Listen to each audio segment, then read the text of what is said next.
All right, good morning, folks. It is June 23rd. It is 11:03 a.m., and this is Coffee with Community Services, Alta California Regional Center's weekly vendor meeting. My name is John Decker, the Director of Community Services, and we've got some staff we're going to introduce, and we are going to get into our agenda. And then I have a trivia question for people as well. And so this might be good because if the people that are at the Harvard office have bad reception, they might not be able to answer this one. So, all right, we're going to start off with introductions of folks. So, I see from our community services department, I see Scott there you go, Scott. Hey, Scott Barr. All right. And Dana, client services. And let's see, we have another client services manager, Kanisha, on this morning. Good morning, Kanisha. And Beverly from community services and Shirley from community services. Uh-oh. Am I cutting out a bit, a little bit too? Let's see, if you are not at Alta's main office, are you experiencing any sound issues? Dennis, are you running into any sound issues being able to hear us? All right, so thank you guys for that. It is the Alta folks. It is your end, not mine. All right. So let's see here. Beverly from Community Services. I think I said that. Shirley. I see Heidi from the Grass Valley office and Jason, our lead community services specialist, and I see Jessica, one of our service coordinators, on this morning, and Tracy Brown, associate client services director. Community services manager Helen is on. And if you are from Alta, stop writing in the chat just for a little bit here, real quick. Let's see. I see Rima, our deaf and hard of hearing specialist. Good morning, Rima. And Wyatt, client services manager. Good morning, Wyatt. And Danny from our community services department, and Adriana as well. And Camelia, our intake and clinical director. And Zach, my assistant, is on there. Our camera going all over the place. All right. And then Jennifer Bloom, our director of client services, on this morning. Our HCBS specialist, Alicia, is on. And Cindy Lay, one of our client services managers. And good morning, Cindy, as well. And I want to ask Rhonda Phillips to briefly unmute herself and say hi to folks. Hi guys, Rhonda Phillips here, new housing specialist. I don't know how special I am yet, but I'm going to get there. So this is my first meeting with you guys, and I look forward to many more. Excellent. We'll be mindful that the folks at the Harvard office might have a challenge chiming in on the audio because of some of the connectivity issues. So, Rhonda comes to us from many, many years at ResCare, where I had the pleasure of working with her in the past, as have a number of other folks from the regional center. And she, like me, is learning a lot about housing. And we have a great pilot project that we are doing with some SLS agencies, both in our area and in Regional Center of the East Bays area for assistive technology. And Rhonda's going to be working, in essence, providing all the staff support for that big project. So, and then there's a lot of other housing activities that she's got lined up for the future as well. So excited about that. Getting into our agenda, I want to just touch briefly, unless the budget comes out, it's gets signed today or something like that. I'll provide an update as of this morning on the budget and where we were at with that. Go over some ACRC calendar things that are coming up. DDS Community Resources Group, they posted the video of their meeting that I went over last week that has a lot of information about housing for people that are interested in that stuff. We've got upcoming employment work groups, quality incentive work groups with DDS. We've got some information about the rate study. I want to talk a little bit about standardized vendorization processes across regional centers. We had DDS and HHS here yesterday, and so talk about that tour a little bit. We had a number of our executive management team members that were able to participate, as well as our IT manager. And want to talk about the UC Davis survey. I don't know if Camelia, you're super familiar with the UC Davis, the Mind survey for the Institute transition to adulthood program, but I'm going to just share that the flyer that we put out via email to everyone. And then Rima, I'll start with you to see if you are interested in doing a word of the week and a Deaf Culture 101. Sure. Oh, can you spotlight me? Okay, great. Okay, good morning, everyone. I think it would be fun to do some signs that are related to summertime activities. So we'll start with just summer. And this it starts with the index finger and goes across the forehead like this. This is the sign for summer. So we're all excited. It's finally becoming warm outside. The weather is good. So we're looking forward to what summer is going to look like for us. And Deaf Culture 101, we can talk about communication options for deaf and hard of hearing people. I have a bunch of stuff on YouTube that you can refer to as well, but it's important to remember that one specific thing does not work for everybody. It depends on that individual and their preferences. Most specifically, I would say, though, that deaf and hard of hearing people use interpreters as a form of communication. And they may team with another interpreter who is deaf, a deaf interpreter who may be more understanding of, the language in which is used. Also, captioning services that you've seen that during Zoom meetings and different presentations. Some deaf individuals or hard of hearing individuals may not be as skilled in sign language and prefer just to read the captions. And then assistive technology is really great. You can use your cell phone. There's lots of different apps that you can use.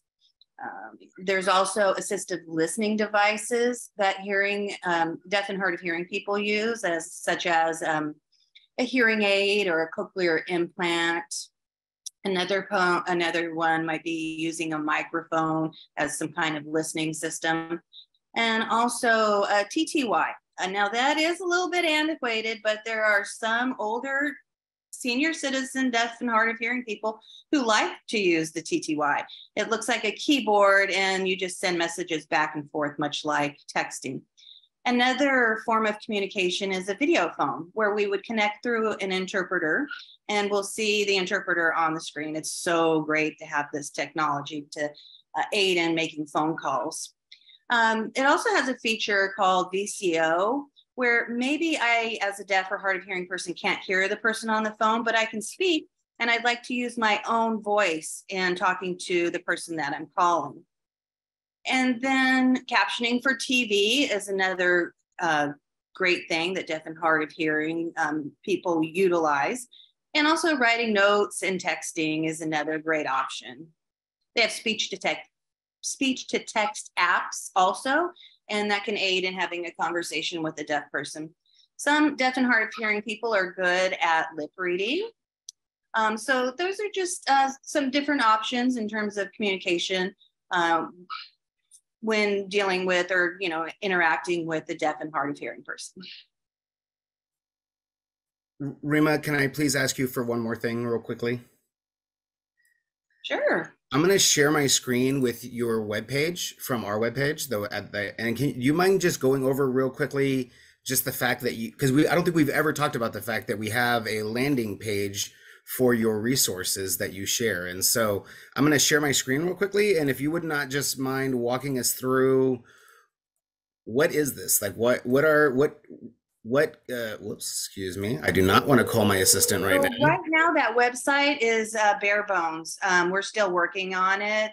And we're, trying to add some more resources and so forth, and information about events, and also my role as the deaf and hard of hearing specialist. You'll see me signing some specific policies as well on the landing page. In sign language, obviously. And there's also English text. I'm working on that. So I'm really excited, and it's coming soon with all the improvements. And deaf events also will also be adding new events. It's a great feature. You can look at the event calendar, and then you can see, it will say Deaf Plus.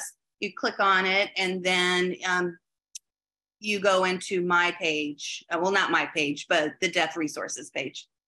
So, And yeah. is that already linked in our calendar right now?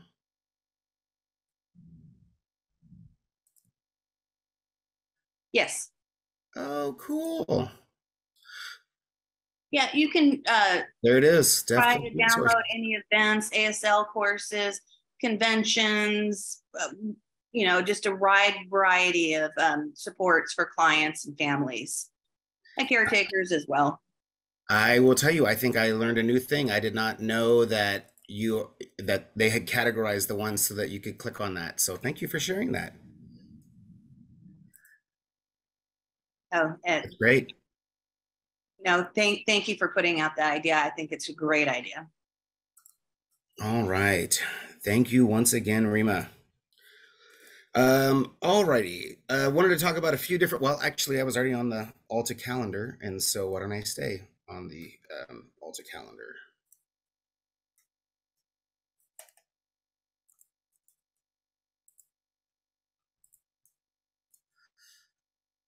Again, we have a number of upcoming events. Actually, maybe I'll back out and I'll start here.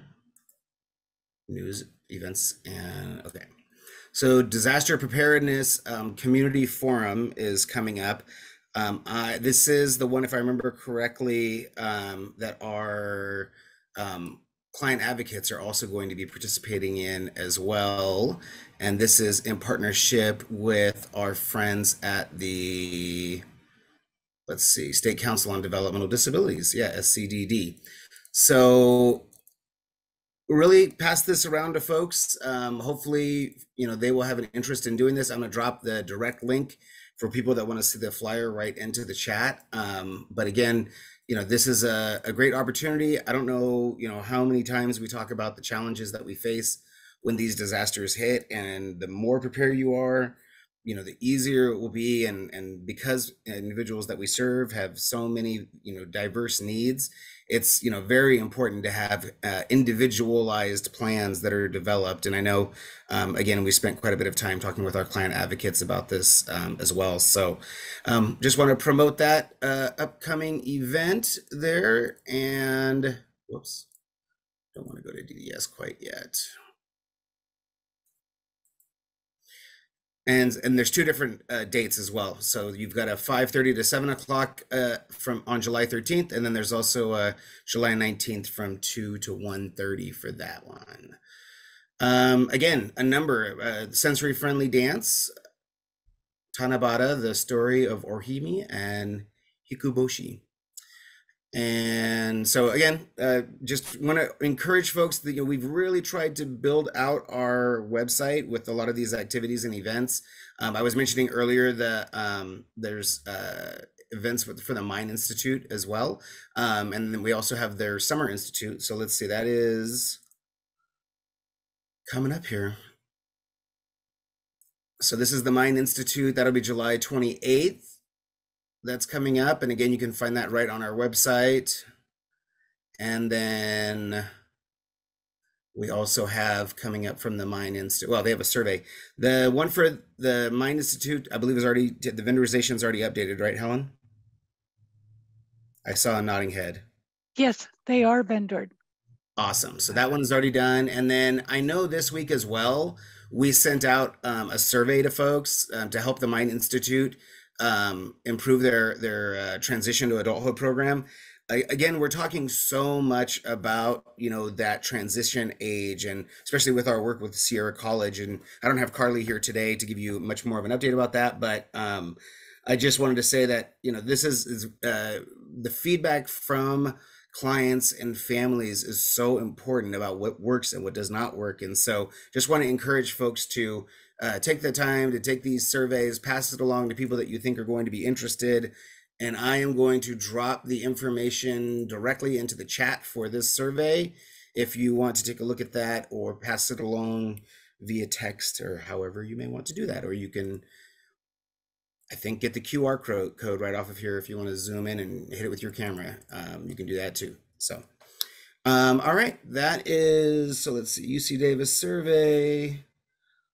And our calendar, we've got some upcoming vendor things. I guess one vendor thing I can talk about was our micro enterprise fair.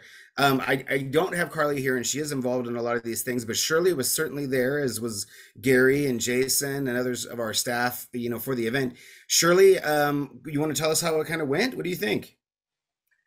It was really well attended, and looks like we had great participation from not only our staff, but people in the community. Some of the folks that work on different floors at Harvard, as well as people from next door in the other building. So it was a really well-rounded. We had day programs that came and attended, a lot of different kinds of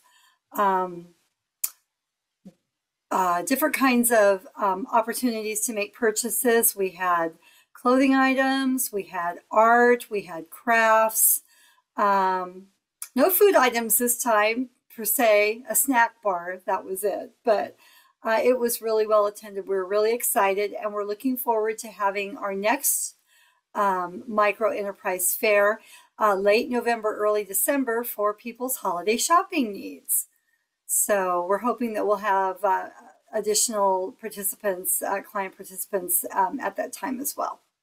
So it was an exciting event. We were really, really happy to have everyone there. Awesome. Whoops. Sorry, I'm trying to look at my messages here. Just trying to find a picture from the event yesterday. But I would just say, it was fantastic. There was, awesome vendors.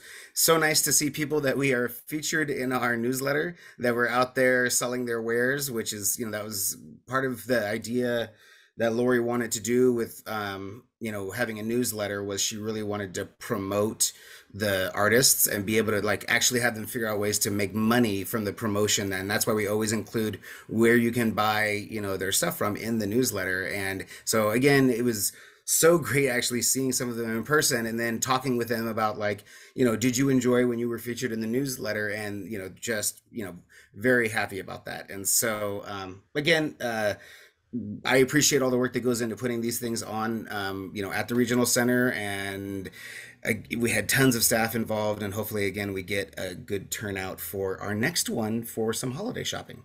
And John, can I mention one more thing that I Absolutely. One more thing. So unique and different from the past micro enterprise fairs is we had two published authors that are also clients of ours that were there, and that was new to me anyway. And actually purchased some books to share with family members. So very excited to have those folks with us as well. So how cool. Well, I was lucky enough to have Gary running around, I think, and grabbing photo releases for me from everyone that he could, because I like people to see, what these things are like, because not everyone can show up at the Alta office. So are we seeing a couple of our clients here with their awesome work? So I don't know if anyone had an opportunity to buy the nails from this nice lady here, the color creations. I don't quite remember the name of it. And this is the famous Jamel Williams, who you hear on, if you follow any social media for the regional center, you know that she will certainly usually be the first person that comments on our stuff. And she is also one of our featured artists previously in our newsletter as well. So again, a great opportunity, these beautiful, colorful, multimedia type of art opportunities that we have. And we'll look, I said, again, ahead to the next one that we do, and want to appreciate the staff that put that on at Alta for everyone as well. So thank you, staff that did that. All right. We also, just talking about the calendar, we did just have a transportation vendor forum, but I will just say again and again, transportation is a very large concern for folks, and it's not just a large concern as it relates to closed transportation providers, but also for public transportation, and making sure the public transportation also meets the needs of our community. So just wanted to see that we do have on here that June 27th, that El Dorado Transit is seeking input via a survey. So just want to encourage folks to, get onto our events calendar. All of these things go out via email to folks that are signed up on our website as well. But, make your voice heard as service providers. And many of you that are service providers are just like many of us at the regional center that have family members with developmental disabilities as well. And so, your voices are very important when it talks about public resources too. Again, you heard Rima talk about that some of the things that she's put on here are linked. So it links to her Deaf Plus resources landing page. But again, these are all open meetings that we put here.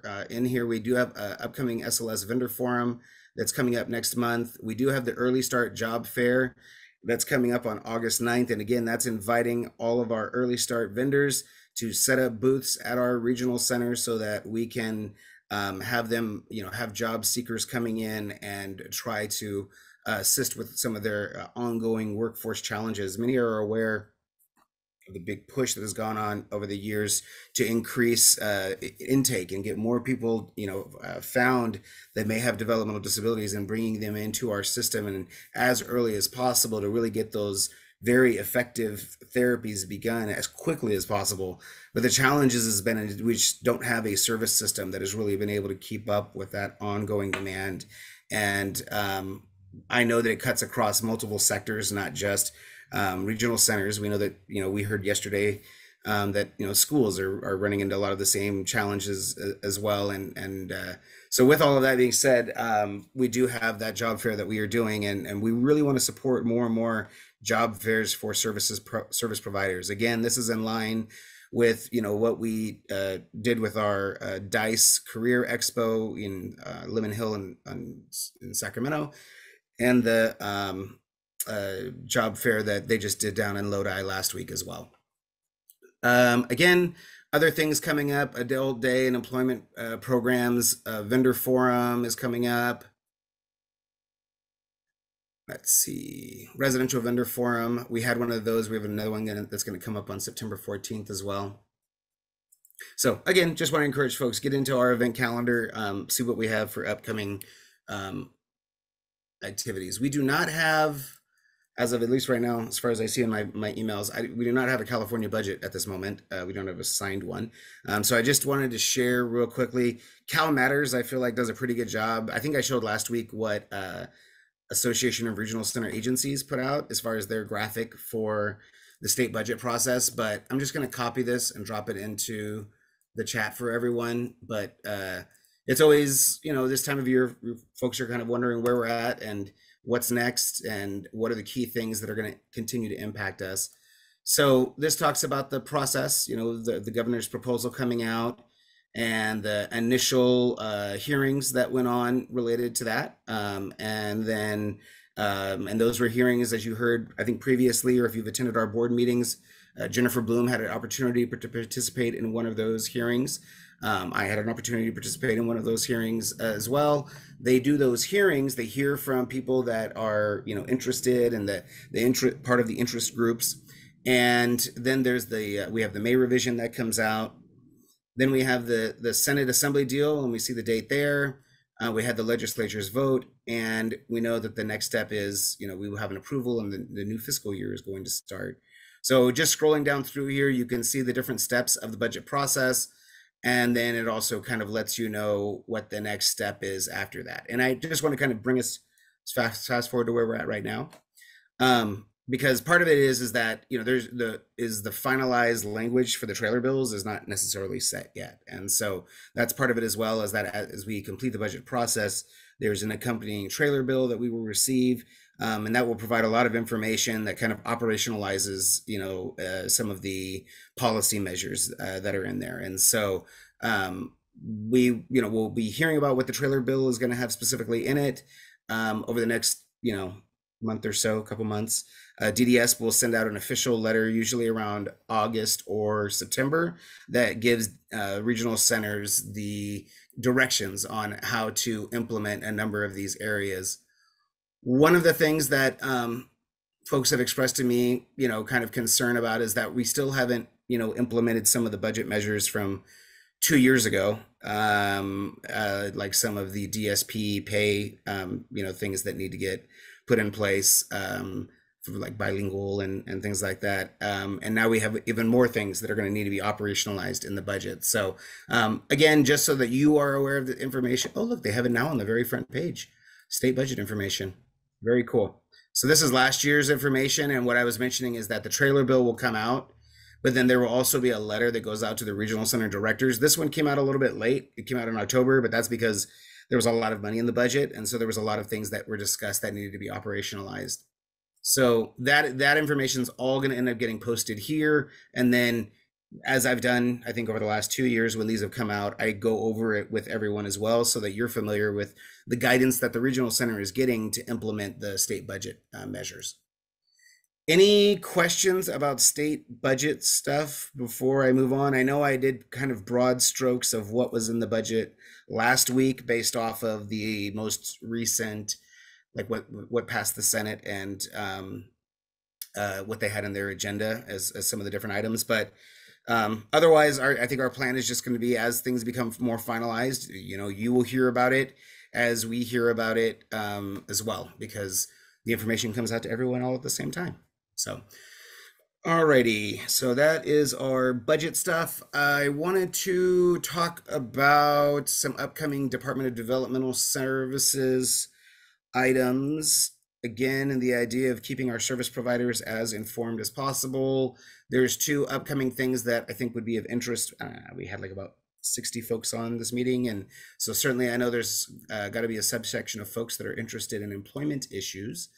And so on the calendar upcoming in the next week, we have the employment work group meeting. Carly usually tries to sit in on that meeting, but we already have the presentation materials available in advance, and so we can see what they are planning to talk about in the employment work group. So if that's of interest to you, you can go ahead and log into that meeting. You have to make sure you register in advance. There's not a DDS, like they're usually always register in advance meetings. And so I know people will contact me like, how do I do it? And you just gotta make sure you do it in advance, get it in, and then you'll be able to log right into the meeting. Additionally, we have the Quality Incentives Program work group meeting, and I wonder if we have any vendors that are, sorry, just 1 second here. I'm gonna stop sharing real quick. I feel like I may have left Rima spotlighted this whole time, maybe not. All right, so do we have any service providers that are planning on attending or have been regularly attending the Quality Incentive Work Group that can give us a little update? I know we have the last information from let's see, Quality Incentive Work Group from the May 4th meeting, and that is where we have, I believe, Harry Bruel's just like kind of recorded discussion available where he goes over kind of a status of where we are at. And then I know that our provider advisory committee also got a presentation, was that last month or earlier this month, that gave a little bit more of an update to that. So again, you can if you want to take a look at the last presentation, it'll give you an idea about what the Quality Incentive Work Group is working on. But again, I think we as a regional center are really just waiting for things to kind of come together amongst that group before we do a lot of discussions with our service providers in depth, because there's a lot of resolution that still needs to happen, it sounds like, amongst that work group. So just wondering if I have any service providers that are interested in maybe chiming in about that at all.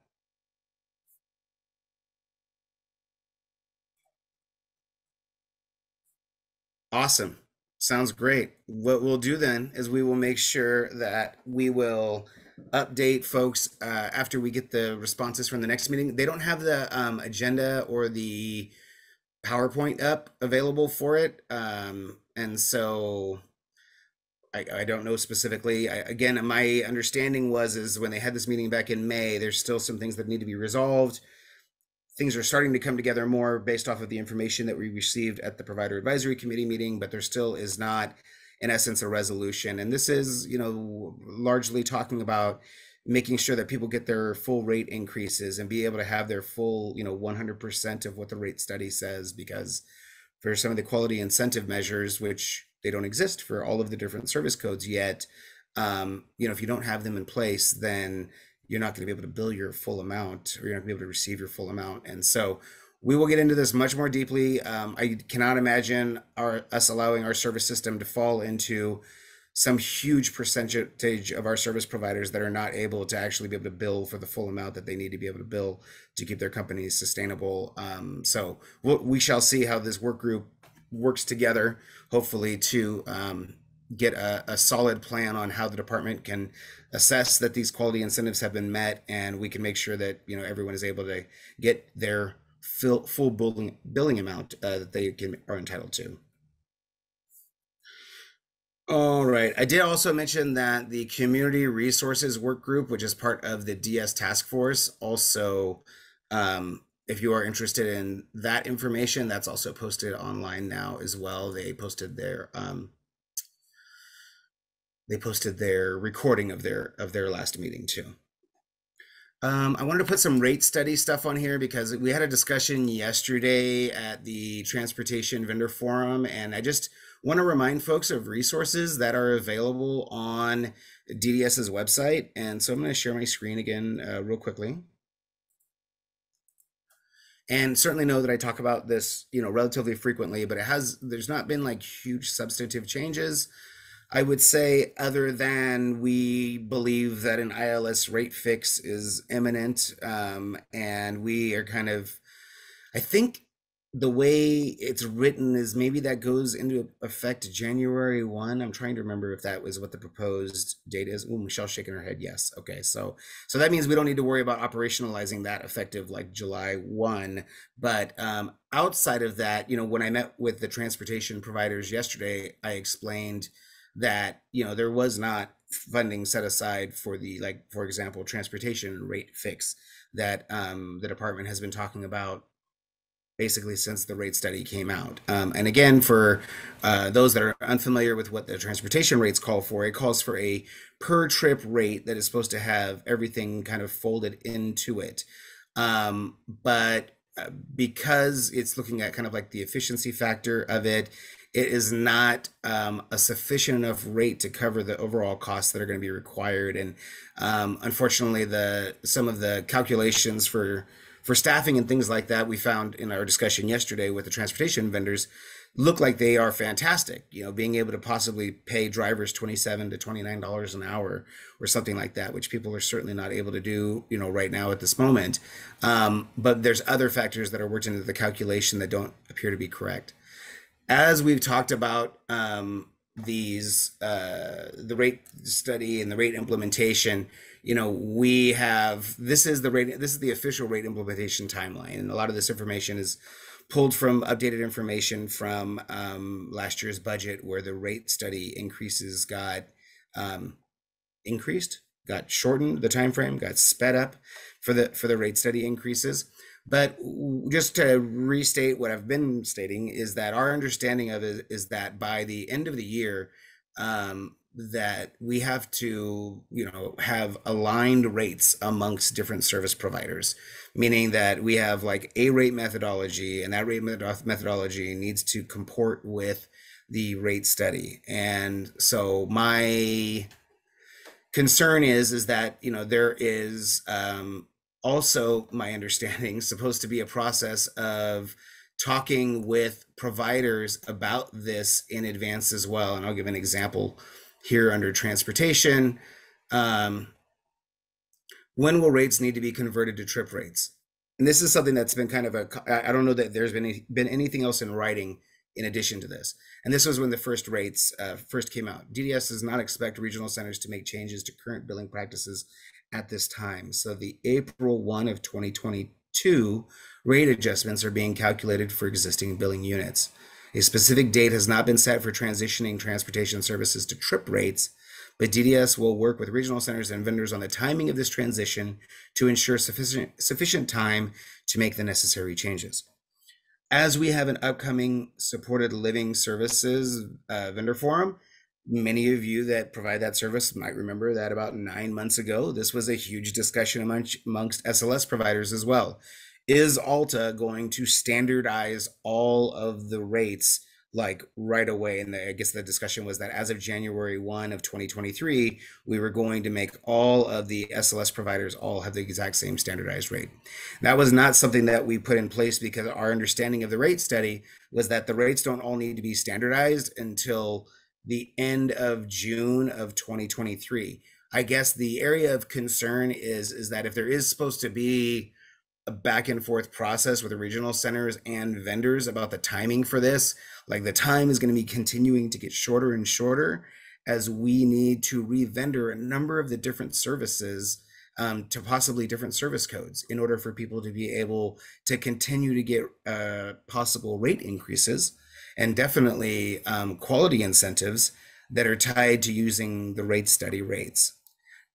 With that, we also will say that, you know, we understand that there is a hold harmless, and the way that we are interpreting the hold harmless is that if we do have some type of directive that we have to standardize all of those rates, like just like it says there for the trip rates for transportation, if we have to standardize all of those rates, that if your unit type is being changed for some reason, like if it's a monthly or hourly instead of a trip rate or whatever it may be, that you are allowed to continue billing the way you have been through the 2026 fiscal year.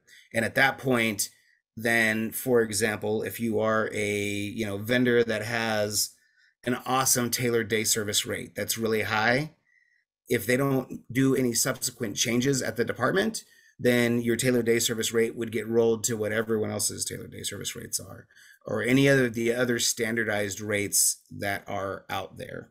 So, for example, like anything, any of any across, I mean, honestly, all of our service codes. And so, what we're doing now is really having to take a look at. Well, we're waiting for guidance from the department on it, but a number of our services are not aligned with the rate study definitions. And so we're going to, again, and then Helen and Michelle and Jordan have been able to see some of this stuff a little bit about, the transition from some of the previous miscellaneous service codes that we used over to, what DDS thinks the new rate, what the new service code should be that are within the rate study. The problem is that they haven't finalized it yet. And so we don't have that final crosswalk list. So we can't start our discussions with vendors to say, how do you want to be revendored? Do you want to be revendored as this, or do you want to be revendored as that, like that type of thing? And in the meantime, there's still going to be a significant amount of double checking that we're going to be having to do to ensure that we have categorized vendors appropriately again when it comes to moving people over to the appropriate type of new service codes. And so again, it's just we're waiting for additional guidance from the department, and we know that these activities are going to be coming up over this next year as well. Let's see. And so again, I just want to share again DDS's website so you can see where all that rate study information is contained. And as we have more information, we will certainly share that with you all as well. Let's see. We have a couple other topics that I wanted to bring up. One, we had the Department of Developmental Services executive staff and also the folks from Health and Human Services Agency that came over to the regional center yesterday, and it was a great discussion. That's where Jordan Eller and some of the staff from her unit are at right now. Is they're out doing tours for the folks from DDS and Health and Human Services Agency. I think that kind of like when, and some of you were there back when 2019, when Dr. Ghali was first became the secretary, we had the DS task force meeting at Alta, and he talked about data-driven decision making and how that was in essence going to be like the way of the future for Health and Human Services. And then having COVID hit and listening to how they had to navigate that from their end as we were trying to navigate it from our end at the regional center as well, trying to help get data to those folks. And so I think for anything, there was certainly a charge for us to be very data minded in things moving forward. And I will just say, because service providers to me are a fantastic data source.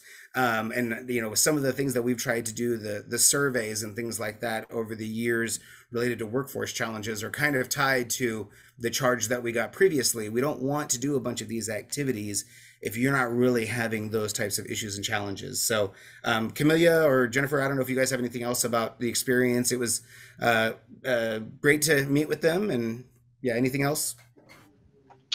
No, I'm just echoing what you said, John. I think it was really nice to be able to share all the good things that are happening in our system, and they were really receptive and asked a lot of well-informed questions. So I think they enjoyed our time. We certainly, I will say, folks know that I in a meeting will not be shy to talk. And so we did briefly talk about some of the data challenges around employment. We talked about transportation and the challenges in making sure that everyone is transported where they need to go. And again, we try to take these opportunities when we're with these influential folks to make sure that they are aware of the challenges. And then, it's my job to also represent you all as service providers in situations like that too. And lack of data is something that is an issue for service providers as well. Certainly, I don't know how many people that want to become new service providers ask me about information about an area that they want to move into, and I know that we don't have the type of data that is absolutely helpful when you're trying to figure out whether or not you're going to be opening up a new business, moving into a new area, etc. So I try to look at it, through my lens as community services director, that I have to think about you as the vendors in that way. And Camelia looks at it as she's got intake, right? And she's got the clinical folks and the data that's related to that. And Jennifer's got I almost said it. I almost said the trivia question, which is how many clients, not including intake, how many clients do we believe that we have at Alta California Regional Center? Closest without going over. Do I have a guess? I just got the number. 12. We've had way more than 12 clients. Or is that 12,000 maybe? We'll call 12,000 for Tony. Anyone? 35,000, 29,000, 28,000. Well, I will hate to say it. I think right now we have to land with Michelle Ramirez at 28,000. Though I will say, Stephanie, we have 28,879. So who knows? As Camelia would say, that's maybe like just 2 more days of eligibility right there, and we'd be right at that. We'd be right at 29,000. So it's a huge regional center. I mean, we are just growing and growing and growing, and that's one of the reasons why when we put the newsletter together, I have ICO give us the updated numbers just so we can see and tracking the size. And I had said before that between Landerman eligibility and EI and intake, that we would have 30,000 people by the end of this calendar year. And I don't know how many are intake right now, but if it's, we've only got about 1,000 more to go before we get there. John, just wanted to jump in, just co-sign, yes, with the big numbers, but also to go back to our meeting yesterday. What I appreciated was the discussion, the acknowledgement, and the discussion of how the regional center system continues to expand and expanding rapidly. Unprecedented numbers across all regional centers across the state. And the acknowledgement of we meaning the regional center system, are not the regional centers of yesteryear of when we were founded. And so how do we become more efficient? That's the data, the technology. How do we attract from the vendor perspective more DSPs that's lucrative for them, and just there's a meeting of the minds of we have no choice but to do things differently across the board, and that comes with people even coming in to intake. It's a manpower issue, so what do we need to do? And I really appreciated there's so much to our discussion yesterday, but it was clear that everybody's on the same page of how do we do things better, and we're looking to move forward in that direction. Yeah, absolutely. Again, I appreciated the discussion about, think about who you were serving 30 years ago as your population as well. Think about the diagnoses and demographics of 30 years ago to where you're at now, and how have you updated things as a regional center? It's like a challenge. It was great. I thought it was a fantastic discussion with the people that really help guide our entire system in the state. So that went on, and as I said, they are out touring with Jordan and her staff for the last. And this topic came up during the meeting as well. Oh, Kenesha was really close too. We're gonna have to figure out what it is, what the number when we hit 30,000 through intake. We got to do something here. All right, let's see. I wanted to, so we also had an opportunity to talk about the DSP collaborative with them too. We did a presentation about that. And then we also had an opportunity to talk with them about the Coordinated Future Planning Initiative. And that was fantastic because, you know, they are really concerned about aging. And, you know, for Alta, we're really interested in looking at, you know, more and varied types of housing options for people. And so, you know, one of the things we talked about is, you know, affordable housing for the client and their parent that both may qualify, you know, for that affordable housing because of the housing instability that's there for older adults as well. And had an opportunity to talk about that during the meeting. I know I can't go a full meeting without talking to you all about some type of housing thing. So I will share that this week we had a follow-up to 2 weeks ago. 2 weeks ago, we had a city council meeting in Davis, and that was related to the Shriners property in Davis. And I should be sharing my screen with the City of Davis website. Yep, thank you, Shirley. And so with that Shriners property, this is a 234 acre property in the northeast corner of, and I'm going to put the link to the information about this in the chat, in the northeast corner of Davis. And you know, some communities I think maybe easier to develop in than others. And I will just say, I have not been able to successfully get us aligned with a deal in the city of Davis as a regional center for like the kind of the last like few years, like about 4 years or so of trying that. And luckily we've had other deals that have come up, but this Shriners property is an opportunity for us to be able to get some affordable housing. We're looking at, you know, maybe as many as, you know, 20 or more units on that property. And there's going to be a lot of, you know, high density, medium density, low density housing all within that area. This would be like, in essence, annexing a little bit of county land into the city of Davis as well. So kind of expanding the city of Davis there in the northeast corner by the golf course. I think there's a golf course over there.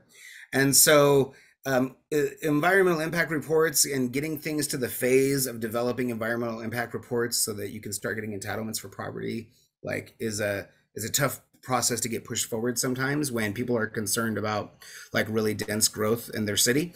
And so we had an opportunity a couple weeks ago at, I think I started my public testimony at, or my public comment at 12:30 in the morning for the project. And then we had another opportunity 2 days ago.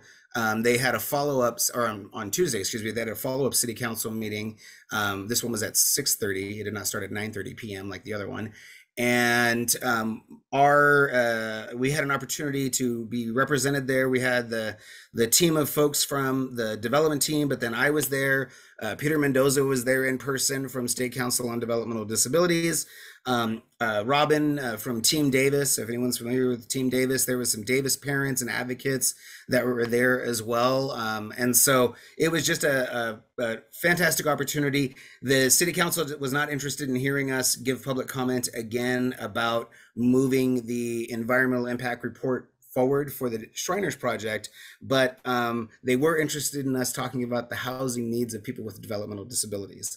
And so that's what we did instead. And so it was kind of like, we're here to talk about this agenda item, but they knew that I had already submitted a letter last time and everything else.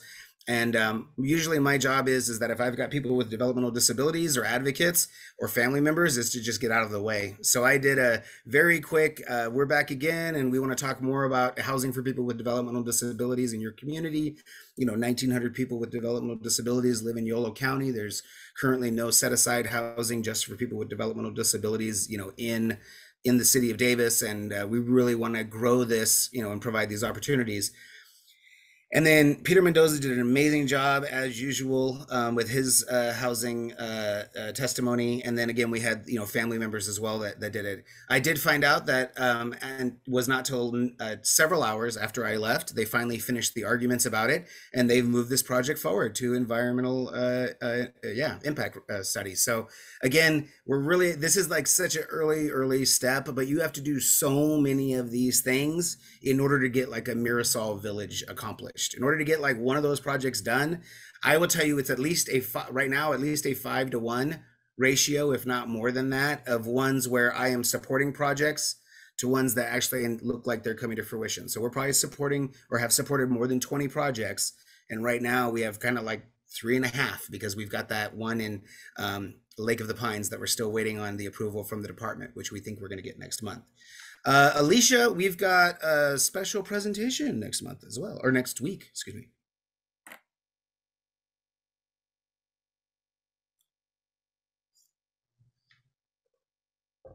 Alicia, oh, there we go. Yep. Sorry, the internet is not great. The DDS presentation. Which presentation, John? The presentation for the kickoff event for our HCBS activities. Oh, that is being put on by Southside and PEC, correct? Yep, that is correct. Yes. So that will be next Friday here. We're going to talk about the training activities that originated from their HCBS grant and all of the fantastic opportunities that are going to be available for our other service providers. And many people who are here have already seen the presentation by Southside and PEC because they came to both the residential vendor forum and the day program vendor forum in the last month and a half or so. All right. So what you're saying is you're encouraging them to watch it again and participate. I am. Yeah, awesome. We are always looking for more people. Excellent. All right. And let's see, I guess from our Jennifer or Camelia or Tracy or anyone, you guys have any announcements? Any other announcements? I don't have any. You covered the early start job fair. That was on my list. Thank you. Absolutely. I will just say real quickly, we are still working with the department as it relates to our 637 request for early start. And so we continue to be in ongoing discussions with them, and we'll be hoping to provide an update to our vendors about that as soon as possible. Garrett, yes, please. Hey, thanks. I don't know if you've heard any new updates on the DSP survey. The most recent that I've heard is that some folks have gotten their link. Still, a lot of providers haven't. And some providers who've received their link in the last couple of weeks also received notification that the due date for the DSP survey was pushed back from June 30th to July 31st. Have you heard the same? Well, first I will say that right after Coffee with Community Services last week, I got email messages from all the other community services directors in the state saying, is everyone else hearing from their vendors that they can't get a login link?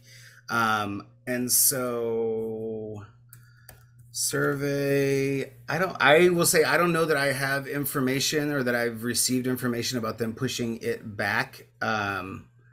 But if we have that, hopefully we will send that out to folks as soon as possible, because is it a July 1 right now? It's July 1 right now, right? I thought it was June 30th. Or June 30th right now.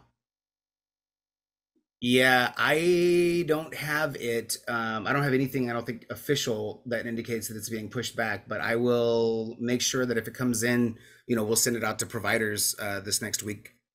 Maybe Jennifer can... If we see the DSP survey, because you'll get it if it goes to my email, it'll come to your email. And if you could just look for that, and then if it needs to, it could go to Herman, and he can send it out to everyone. Absolutely. I'll keep an eye out. Thank you very much. You're welcome.